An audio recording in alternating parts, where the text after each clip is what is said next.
Un bieži vien veicot šos te piesitienus, cilvēki jau arī paši saka, vai es sajūtos tagad tā, man atnāca tagad tāda sajūta, vai es tagad pēkšņi atcerējos tādu notikumu. Jā, tāpēc, ka visa mūsu pieredze, viņa paliek mūsu ķermenī.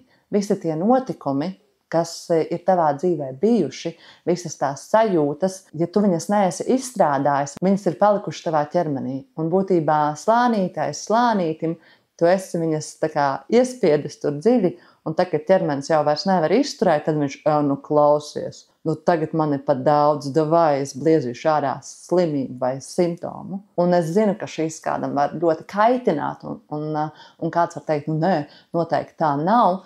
Es pati arī pirms vairākiem gadiem negribētu šito atzīt, un negribētu tā kā ieskatīties sevi, vai pat saprast to, ka būtībā caur šīm te emocijām mēs paši esam tā kā manifestējuši šo te fizisko slimību vai fizisko simptomu. Jo, būsim godīgi, tad, kad mēs esam slimi, mēs gribam, lai mūs samīļo, pabužina un lai visi par mums parūpējas, lai mūs pažēlo. Un tas ir normāli, un tev ir tiesības, ka tev kāds samīļo un pažēlo, bet tajā pašā laikā, tajā brīdī, kad tu gribēsi no tās slimības tikt vaļā, tad tev būs jāiet dziļāk šajās negatīvajās emocijās un jāatstrādā viņas un jālaiž uz āru.